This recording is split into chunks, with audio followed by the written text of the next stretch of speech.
নিয়ন্ত্রণ আইন আছে, মাদক নিয়ন্ত্রণ অধিদপ্তর আছে। আচ্ছা বলেন, আল্লাহকে নিয়ন্ত্রণ করতে বলেছে নাকি আল্লাহ তাআলা এটা হারাম করে নিষেধ করেছে? সুতরাং নিয়ন্ত্রণ মানে হলো বেশি খাওয়া না, কম খাও, ঠিক কিনা? আচ্ছা বলেন, আপনার এক বোতল মদ খেলে পরে যেই গুনাহ, যদি কেউ এক ফোঁটা মদ খায়, মাদক সেবন করে, গুনাহ কি কম হবে না সমপরিমাণ গুনাহ হবে? আমার সাথে একটু কথা বলতে হবে। আমার পাশে আমার এক প্রিয় ভাই, আমার কলিজার টুকরা বড় ভাই, আমার টুমছার মাদ্রাসাতে যিনি পড়েছেন, আমিও একই মাদ্রাসায় পড়েছি। আলহামদুলিল্লাহ, অত্যন্ত বড় মাপের একজন আলেমকে আমি পাশে পেয়েছি। এই জন্য আমি আশা করছি ইনশাল্লাহ আপনারাও আমার সাথে রেসপন্স করবেন। আমার ভাইয়েরা, সম্মানিত দ্বীনি ভাইয়েরা, বলেন, এই যে মাদক নিষেধ করেছেন আল্লাহ 1450 বছর আগে, হারাম করেছেন আল্লাহ, যেটা হারাম করে পৃথিবীর কোন প্রেসিডেন্ট, কোন রাষ্ট্রপ্রধান এটাকে হালাল করতে পারে না, ঠিক কিনা? আরো জোরে বলেন, ঠিক কিনা? আমার এই দেশের মধ্যে মাদক এখনো জারি আছে।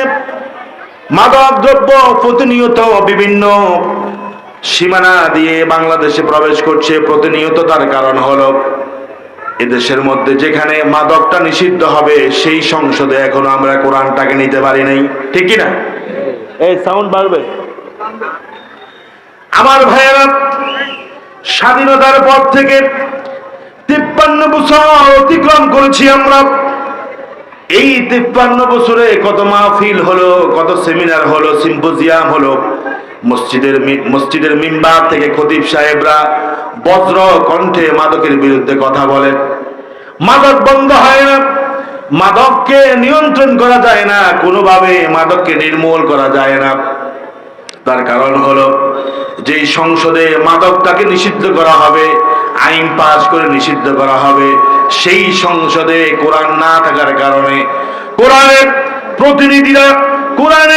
প্রতিনিধিরা সেখানে না থাকার কারণে কেউ বিল উপস্থাপন করে না, বিল পাস হয় না।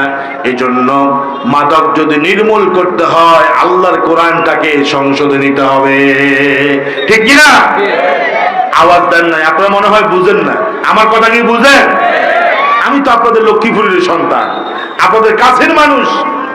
যতদিন পর্যন্ত পার্লামেন্টে কোরআনের আইন চালু না হবে, ইসলাম যতদিন প্রতিষ্ঠা না হবে, মাদক বন্ধ হবে না, ঠিক কিনা? গতকাল আমার এলাকায় এক মাদক চোরাকারবারি, মাদক বিক্রি করে, তাকে ডিবি ধরে নিয়ে গেছে। তো অনেকেই বলছে আলহামদুলিল্লাহ, একজনে বলতেছে আলহামদুলিল্লাহ বলার কিচ্ছু নাই, কারণ এই রাস্তা দিয়ে সে গ্রেফতার হয়েছে, পিছনের রাস্তা দিয়ে আবার বের হয়ে যাবে, ঠিক কিনা? কথা বুঝুন না এখনো? কেন পরিবর্তন হচ্ছে না সমাজের মধ্যে? কেন পরিবর্তন আসছে না?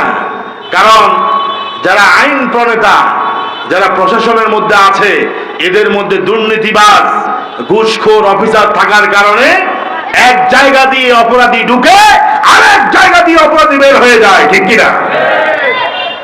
ওই যে আমার এক পরিচিত ব্যক্তি ঘুষ খাওয়ার অপরাধে 3 বছরের জেল হয়েছে। বলেন কয় বছরের? সবাই কন্যার ভাই, কয় বছরের? যারা বলেন না এরা তো ভালো শ্রোতা হতে পারলেন না। সবাই বলেন কয় বছরের? 3 দিন যাইতে না যাইতে দেখতেছি রাস্তা দিয়ে বুক ফুলায় হাঁটতেছে। আমি জিজ্ঞাসা করলাম, ভাই আপনার না ঘুষ খাওয়ার কারণে 3 বছরের জেল হয়েছে? আমি ঘুষ খাওয়ার কারণে 3 বছরের জেল হয়েছে, আবার ঘুষ দিয়ে আমি জেলখানা থেকে বের হয়ে গেছি। নাউজুবিল্লাহ কম।